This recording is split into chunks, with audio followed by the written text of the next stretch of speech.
Hello, everyone, and welcome to Week 5 of the CFL Dynasty League podcast. I'm your host, Steve, and also your commish. Thank you for tuning in this week. We have tons to go over from Week 4. It was a really competitive week in the Dynasty League. Almost all the matchups were coming down to the wire. There's been some movement in the rankings. We've had some shakeups. We've had our first in-season trade this week. We'll go over some of our bozo picks. We came super close last week and hopefully get a little more action on that bad boy in the coming week here. We'll go through our commish locks as well as co-commish picks for Moneyline of the week, upset of the week, etc. We'll check in and see how Stu has been doing with his picks there, and get into what's going to be a crazy Week 5 as well. It's the first of the bye weeks, so there are some serious lineup decisions being made across the league as well, and a ton more to touch on. I'm not going to get into it all here in the opening, but let's kick it off, as we always do, with our fantasy review. All right, and getting into the review, we are going to start with our game of the week. It was from the Canadian division. It was the Banditos taking on Working from Mahomes. This one had some playoff implications already in Week 4, and it was the Banditos coming out on top, 151.3 to 145.3. It was close, but in the end, it came down to Sunday night and Monday, where the Banditos pulled ahead of Mitch and hung on to the lead. Mitch had the late charge at the end, but just could not get it done with Jameson Williams going in the Detroit game, but he was also up against Jared Goff on Bandito's side, who had the monster game as well. Couple other highlights. Can we talk about Kenneth Walker on this one? I'm sure, Mitch, when that play happened, 31 points, first of all, but the tackle that wasn't a tackle, and then the flip and the extra 5-6 yards, legit, when that play happened and then he followed up with the touchdown later, you had to think Mitch was going to come through with the victory on this one, but Jared Goff decided to say to Kenneth Walker, hold my beer, I'm going to pull a Nick Foles and run into the end zone and catch a touchdown on a fade. And that led him to 35 points on the week. Again, another great effort, too. Let's not forget about Justin Jefferson and CeeDee Lamb. We mentioned in the preview last week it was going to come down to the receivers. And unfortunately, on Mitch's side, Brandon Ayuk and Drake London just could not get it done. Hint, hint, I think Drake London's going to get it done this week.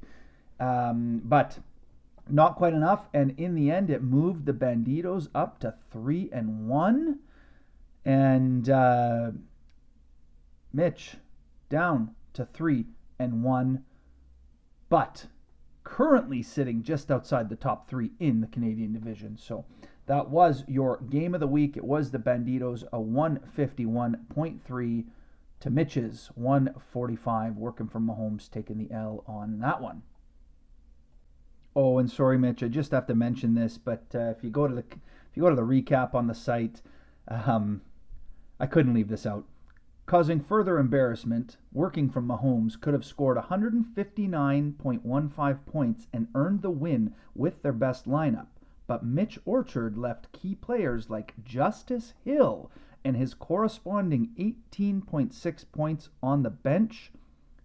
You do not get that hard-hitting insight anywhere else. That's why we come to the podcast. That's why we listen. That's why we're part of the CFL Dynasty League. Mitch, you left Justice Hill on the bench, and it cost you the week, and now you got to sit in that one.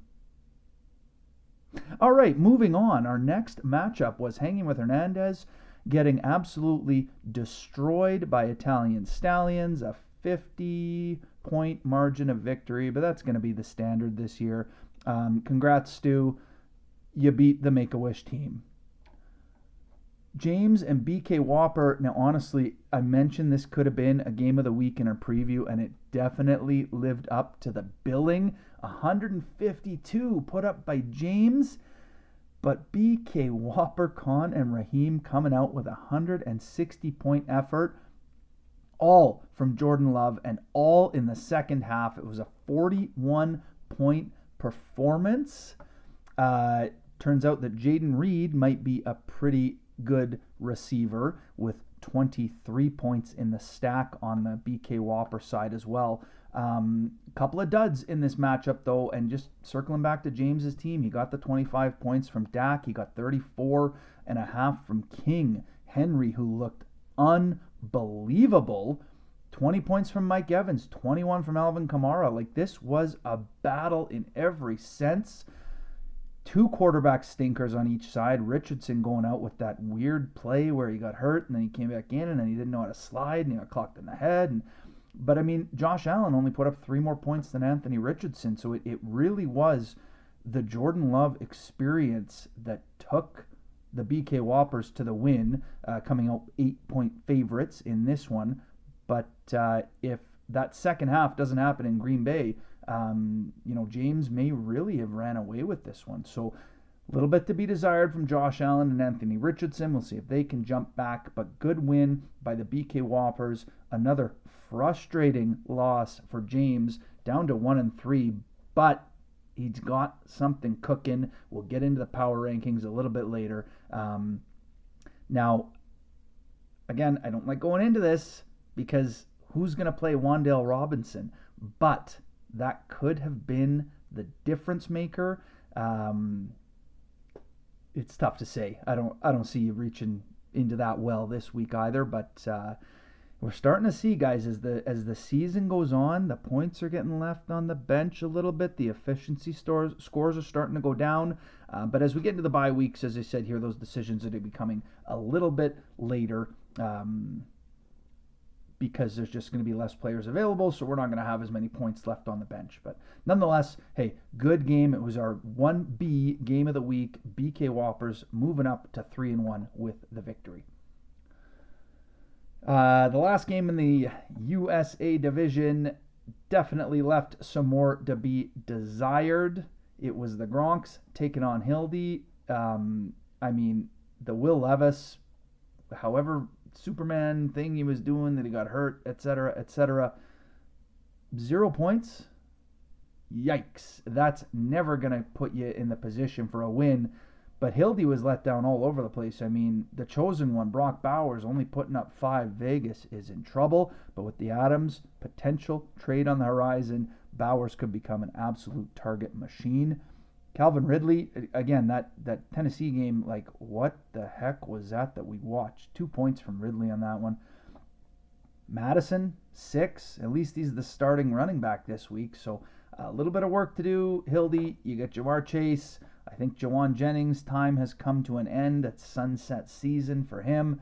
Look for him to turn it around this week. We'll get a little bit into Hildy's team in the preview here. But moving on to Gronk's, the 132 points they put up wasn't their most competitive effort. Lamar put up his 30. JT, 18. Looked like he might be maybe missing a little bit of time there. We'll see. Again, stay tuned on that one. But Christian Kirk finally had a good game. And thanks to Justin Fields, Pat Freiermuth is finally relevant again. 16 points on the season. And oh yeah, Atlanta has a pretty good kicker. 20 points in the victory. So a little bit to be desired from Brees and his 2 points. James Cook and the whole Buffalo team really had a stinker. And, we'll touch on it in the co-commission's lock bets, but Kyler Murray did not have that good of a game as well. But nonetheless, when your opponent only puts up 77, which was barely more than hanging with Hernandez, the Gronks were able to walk away with the easy victory. Canadian division, White Russian taking on the Captains. We called it. We knew it. We had a little bit of help from the Thursday night game, and Chris got Mike Gesicki'd as well with the 0.1 points from the tight end position. However, the Captains had to overcome the devastating injury to Rashee Rice. Mahomes throws the pick, feels bad about it, and then takes out his frustration on his best receiver. In fact, it might have been the NFL's best receiver at the time. Really, really devastating. Rice placed on IR. Hopefully not done for the season. There's still more news to come, but the captains, all they do is overcome adversity. 167 points, and that was with a 0 in the lineup. Wow, Nico Collins is him. Brian Robinson is obviously the better of the two B. Robinsons. Mayfield just keeps doing it. Justin Fields with a 40-point effort as well. Oh, he's washed. Put Russ in. No. Fields is here to stay. Gino, on Chris's side, hey, it's a bounce-back season. Turns out the OC, Shane Waldron, who is now with the Bears, and Caleb Williams is looking very bad. Maybe that was the problem, because Gino put up another 30 points on his way to a QB1 type of week. The DK stack only turned to 11 points for DK Metcalf. Chris has got some work to do, especially in the running back department. Ramondre is fumbling at an unprecedented rate. Najee, well, he's going to have the backfield all to himself, so maybe there's a bounce back coming for Chris, but only 100 points on the week. That's not going to get it done. And kind of like James in the USA division, Chris sitting at 1-3 and maybe should be at least looking at a 2-2 record there, 500 team, but I think still has a chance, outside chance, to get into the playoffs if his team can turn it around. The last one in the Canadian division, I know we're going a little long on the matchups here, but like I said, there was a ton to talk about this week. Nav taking out Evan, 156 to 130.9. This was, again, a complete effort from Nav. Nobody really exploded. He had CJ Stroud finally have a good game, 34 points, but Jalen Hurts only 19. Then it was Jahmyr Gibbs with 19, Jordan Mason for 23, and Amon-Ra St. Brown with 20. Just really solid across the board.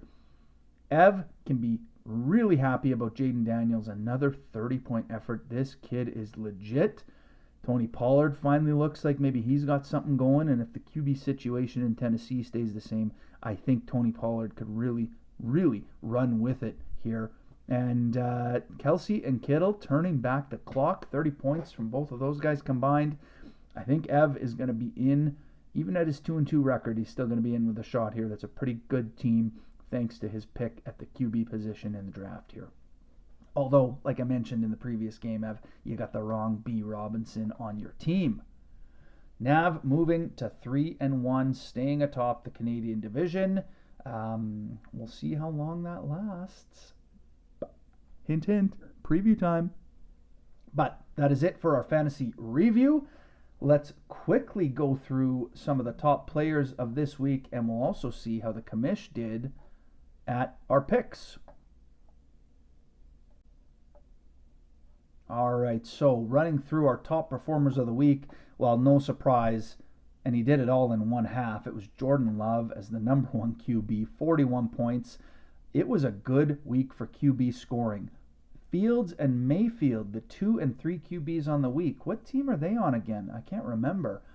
Jared Goff at 35 and CJ Stroud at 34 to round out the top 5. Then we had Gino, Jaden Daniels, Lamar, Sam Darnold, and Dak Prescott to round out the top 10. The QB position is starting to balance itself out a little bit more. The running backs, again, some big names at the top. King Henry with a 34-point week. Kenneth Walker, number 2 on the list. And then DeAndre Swift with a huge performance on the captain's bench. Just imagine if he was in the lineup, what that score would have been. Highest score on the week, by the way.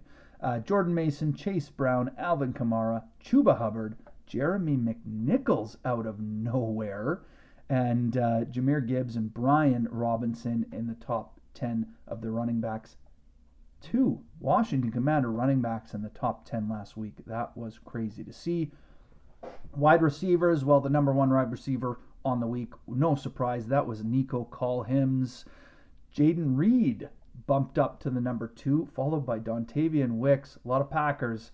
We'll see if Jordan Love can have that kind of a game again this week. But Jordan Addison surprised at number 4, and then CeeDee Lamb at number 5. If Darnold keeps throwing touchdowns, Addison and Justin Jefferson could very well be a really good choices going forward. Amon-Ra St. Brown, Mike Evans, Brian Thomas Jr., good pick, Stu, by the way. Josh Downs, thanks to Joe Flacco, and then Deontay Johnson rounding out the top 10. We are still not going to go through tight ends because only 9 of them had over 10 points last week. They are not very good. If you can get 8 plus from your tight end position, you are looking pretty. But the number 1 overall tight end of the season, thanks to his performance last week, was Pat Freiermuth. I might be reading that wrong. No, he's up to number 5 though on the season.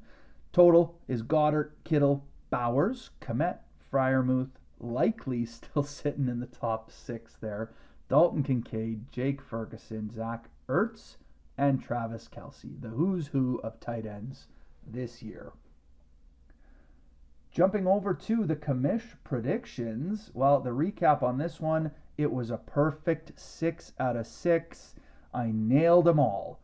We had every win called by the commish. Our record is now at 13-11. I told you guys I'd get the ship righted, and lo and behold, a perfect 6 for 6 on week 4. We'll see if we can keep that trend up in week 5.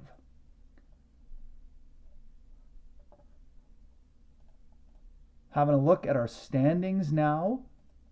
In first place in the Canadian division is Nav, but it is a 3-way tie at 3-1. The Banditos and the Captains on the 2 and 3 seeds. Ev currently edging Mitch for that playoff spot in the 4th place. Chris bringing up the rear in the Canadian division. On the U.S. side, it is BK Whopper and the 3-1 record taking the first spot ahead of the Gronks on points 4. Italian Stallions at 2 and 2, 3rd place. And then we have James and Hildy at 1 and 3. Obviously, our 0 and 4 team sitting at the bottom there as well. Power rankings, though, they tell a little bit of a different story. Nav still in first. BK Whopper still in second at 3 and 1. Then it's the Banditos and Gronks, the 2 second place teams. But we then have James at 1 and 3, sitting at 5th place in the power ranks. I think that is pretty accurate. The standings do not tell the whole story. James is first in points 4. And really, if he... I think it's just about the schedule. He's got to play hanging with Hernandez here coming up. Maybe that can get him rolling. But... a bit of a surprise here that he is just 1 and 3. Italian Stallions, Captains, Ev, working for Mahomes, White Russian, Hildy, and then of course hanging with Hernandez, bottoming out the power rankings. But the standings don't always tell the tale. Hey, pretty soon here, after a couple more weeks, we're going to start looking at our playoff previews as well, because those standings, hey, you don't make the playoffs on power rankings. You got to make them in the division. That's where it counts. And the wins, doesn't matter who you're playing against, even though there's some easier wins in the American division. But we won't get into that. All right, let's have a look over at our pool content now. Obviously, a couple weeks ago, we wrapped up our TD pool and our loser pool. The bad beat is still in effect, but nobody has... well, we've had a couple teams come close, but the bad beat's still in effect. It is hundreds of dollars now for anyone that loses with the second highest score of the week. But the bozo is where we want to put our attention to for the DGen Alley segment here. Last week, we had 49ers. Thanks to Hildy, that hit the Commanders money line. Mitch, great job. Myself, I had the Falcons winning. The Bucks, well, Nav had them. Let's see. Oh, Zach took the Steelers, and Stu took the Rams. Come on, guys. Like, are we really... We went 4 for 6. That's pretty good. We need to put a little more focus into this, a little more effort. I'm seeing 4 picks on the bozo for this week. I like them. Somebody took the Cowboys at plus 120. I don't mind that. We get the Ravens chosen at minus 115. That's a minus 2.5 spread.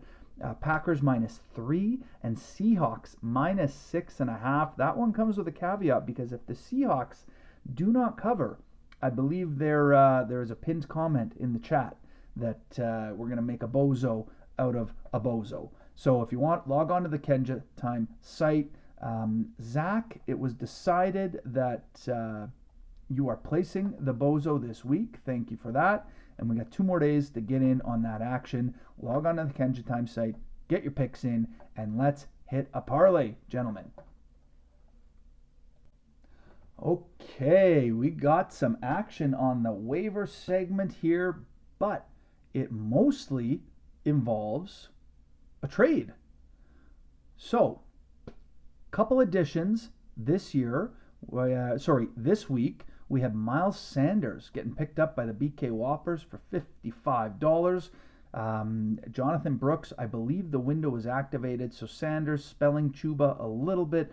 Some running back depth was sorely needed by the Whoppers, though. We had hanging with Hernandez, drop Austin Eckler, probably freeing up a little bit of cap space because they then parlayed that into Ty Johnson, Jeremy McNichols, Foster Moreau, and Thursday night superstar Ray McLeod. That waiver flurry was followed by a trade alert. White Russians giving up Ramondre Stevenson for Bad Lad McConkey from the Chargers. This was a depth signing as McConkey went back on to White Russians taxi squad. So I don't know, is he selling the farm here? Are we looking at a 1-3 record, the tough Canadian division? Maybe White Russian is looking towards 2025 already, but time will tell. So congratulations, Stu. You picked up the fumble leader. 4 fumbles in 4 games. Let's get him in that lineup, buddy. I love it. Waiver recap over. All right, we're going to move back to the betting side of things for a little bit here. So we have a bit, well, I'm going to make an apology on behalf of Stu. We went over last week on the picks. So the money line was the Steelers. Not going to lie. Zach, I know I called you out on the bozo, but I liked the Steelers going into that one. That missed. Spread of the week was the Bills plus 2.5. They needed a little more than 2.5 points on the spread last week. The Panthers, it looked like a good upset, but since he turned that one around, so we didn't hit the upset either. The ETN anytime TD, man, is Jacksonville bad. I mean, ETN, Bigsby, nobody could do anything on the ground there. And I loved the long shot call of a multi-TD from Tyler Murray at plus 1,200. He got 1, and that was it. Really poor performance on the Cardinals. So tough 0 for 5 on the week, but the good news is we got some more locks this week. Thank you, Stu. Looking into our week 5 picks. Well, let's start it off. The money line of the week, gentlemen, is, we're going back to the well, the Bills minus 120. I see a bounce back performance coming from the Bills this week. Let's give the Ravens a minus 2.5 and take them for the spread of the week. And, okay, Stu, now I'm starting to think that you really just pick them with your heart. We know you love the Panthers. You got them again as an upset of the week.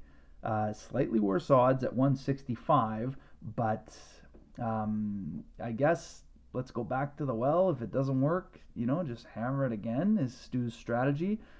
He's picking against the Bears again. He didn't learn his lesson.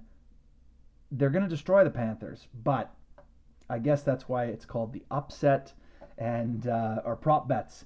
Marvin Harrison Jr. anytime TD. I like this one. The Cardinals are going to really bounce back this week. Now, they're in tough against the 49ers, but I think they'll push the ball a little further. I like that call, Stu. And our long shot, this goes hand in hand with our money line of the week. If the Bills bounce back, a multi-TD game by James Cook at plus 500, I think you can like that. I know the Gronks are going to like that. But overall, not a bad look. To recap, we got money line of the week, Bills minus 120. The spread is the Ravens minus 2.5 at minus 115. Upset of the week, Panthers over the Bears at a 165. Marvin Harrison Jr. for an anytime touchdown, and our long shot of the week, James Cook with a multi-TD game. Well, I hope you can put a few on those locks from Stu, and we'll check back in next week to see how we did. But what we've really all been waiting for, now time to finish off this episode and get into the fantasy preview. All right, let's kick it off with our game of the week. We're going to the Canadian division with this one. It is the Banditos taking on the Captains. This really is a battle for second, if not first place in the Canadian division. Couple of 3-1 studded teams going at it. Little bit of insight here from the Thursday night game as we are recording on the Friday, but Baker Mayfield off to a hot start on the Captains side. Banditos are currently still projected. Now, before the game last night, we were a 131 to 129 projection, and I like it to stay close. Look for the Captains just to take this one, but it is going to be a shootout. We got Brock Purdy, the only quarterback going for the Banditos this week. If he can do another 30-point effort, it's going to stay close. Captains has both his quarterbacks, though, Justin Fields and Baker Mayfield, going for him. The running back battle is Chuba and B-Rob, the good B-Rob, up against James Conner and Zach Moss. And I got to say, the addition of DeAndre Swift back into the Captains lineup, going with a 3 running back set, I like that Bears-Panthers game for some points out of the RBs. That's partially why I'm leaning towards the Captains. But I'm not going to lie, the Captains are a little bit scared of Justin Jefferson, CeeDee Lamb, scary Terry McLaurin. I'm still upset about that trade. And Rashid the Dream Shaheed. They're taking on Tutu Atwell, Nico Call-Hims, and T. Higgins. Could be some fireworks in this one. Look for the Captains to shade the Banditos in the game of the week. Lock it in. Next up on the Canadian side is the 1-3 White Russians taking on the 2-2 EV. White Russian actually has a 5-1 all-time series record against Ev. Is that going to change? Will the gap grow a little bit shorter? Well, let's see what the commish picks have to say about this one. It should be a pretty good battle. We got Geno Smith taking on Jaden Daniels, and then Deshaun Watson up against Gardner Minshew. So I see one of these QBs on each team putting up some points, and I see a couple others not putting up too many. Bijan already out of the gates. Again, though, just a little bit of a disappointing season from the Atlanta ground game. Rico Dowdle also makes his way into Ev's lineup, and they're going up against Najee and Javonte. I don't know what the Denver situation at RB is going to work out to be, but Najee should have the backfield to himself for Pittsburgh this week, and that could be the difference in this week. But I also like Chris on the Amari Cooper call, having a bounce back week for that one. It is White Russian that is the underdog by 1 point, but I like Chris to take the upset this week. Even though he still has Gesicki in his lineup, I don't think he's going to put up 0.1 points again. Ev, though, with Travis Kelce and George Kittle going back to the tight end position, and maybe Jacoby Myers on the Vegas side can prove me wrong, but I like Chris for the upset. Going to go to 6-1 over Ev all time. Lock that in. Last one on the Canadian side, working from Mahomes up against Nav. As it stands, 115 to 123. That's the projection. So Nav coming in as a favorite again. But this could be the one that brings Mitch back into the playoff picture. Excuse me, bad editing. Sam Darnold and Patrick Mahomes up against Trevor Lawrence and CJ Stroud. Could be some shootout potential in this one. Mitch, you're on like a knife's edge with Darnold and Mahomes, but depends on what way that knife edge leans. You could be up for some big points. And is CJ Stroud on Nav's side finally unlocked? I see Mitch listened to the podcast already and has put Justice Hill into his lineup. He does not want those points on the bench again this week. Josh Jacobs and Kenneth Walker up against Jordan Mason and Travis Etienne. I know Nav's hoping for some Etienne bounce back. Can Mason keep his run going? The wide receiver battle in this one too. I mean, it's Marvin Harrison and Rome Odunze for Nav going double rookie set along with Chris Olave and Dontavian Wicks gets the call in the lineup this week without without Christian Watson. That could be a pretty good call. Mitch, Brandon Ayuk, Tank Dell, Drake London. There it is. Big game. Little bit of an edge here because of that Thursday night game. Yeah, it could be. I mean, the last thing that it comes down to is Colby Parkinson versus Luke Musgrave at the tight end battle. Oh, woof.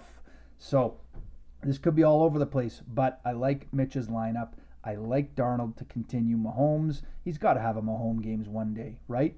Look for it to be enough to take down the champ. Working for Mahomes with the upset this week. American Division, let's get this one out of the way. It is BK Whopper at Hanging with Hernandez. Something tells me that the BK Whoppers are going to improve on the 2-7 all-time record against Hanging with Hernandez. The free bingo space just keeps on giving. Look for him to double up the points. He's not going to need all his QBs, but they're there anyways. BK Whopper over Hanging with Hernandez.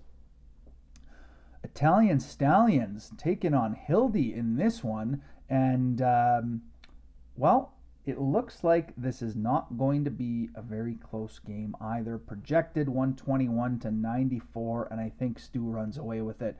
Just too much to ask. I mean, is it like it's over already? Kirk Cousins on a Thursday night in prime time. What was that?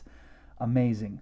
500 yards. He got the bonus. He got the touchdowns. I mean, Stu can take Stafford out of the lineup right now. He can leave Ramondre in and he can fumble 6 more times. It doesn't matter. He's got the victory in this one.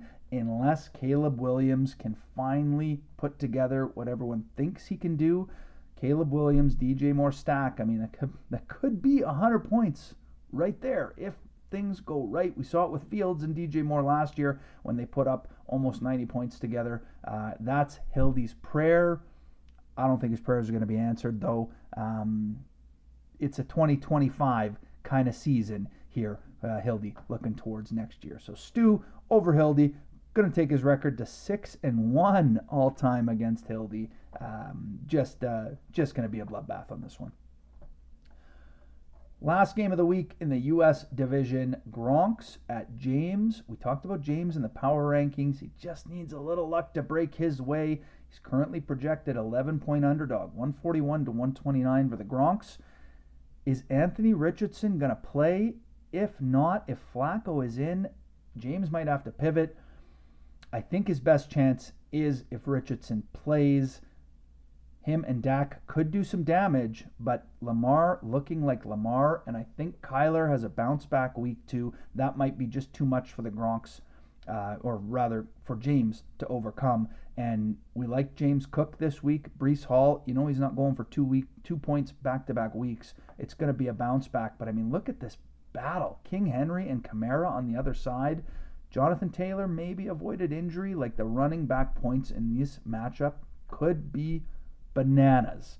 Mike Evans, he had himself a game. James could be hanging around because of that. He's going with Wan'Dale Robinson and his 15 targets, I'm sure, if Neighbors doesn't play. And Debo could bounce back. He looked pretty good last week. He's coming off 1 week being healthy now. Christian Kirk, though, has finally been unlocked on the Gronk side, too. So, and we know Justin Fields is making Pat Freiermuth look like a god. I think that combined is just a little too much for the James to overcome. Another 5-1 all-time series record, Gronk's over James. Unfortunately, I think that goes to 6-1. James, you're just destroying the power rankings, my friend. But the matchups are just proving a little bit too tough. The Lunch Kings are taking this one over James. Lock it in. Well, that's the wrap up on the previews. Thanks for listening, you guys. I'm looking forward to week 5. Don't forget to get in and lock in your Bozo picks. And like I said, we were 4 for 6 last week. It's not going to take much, and we'll be able to cash one of these bad boys. We got some good matchups to look forward to as well. Should be a little more movement at the standings. Couple upsets being called by Kamish this week as well. Enjoy week 5. Thanks for listening. We went a little bit long this time. But until next week, this is your captain and Kamish signing off. Good luck, everybody.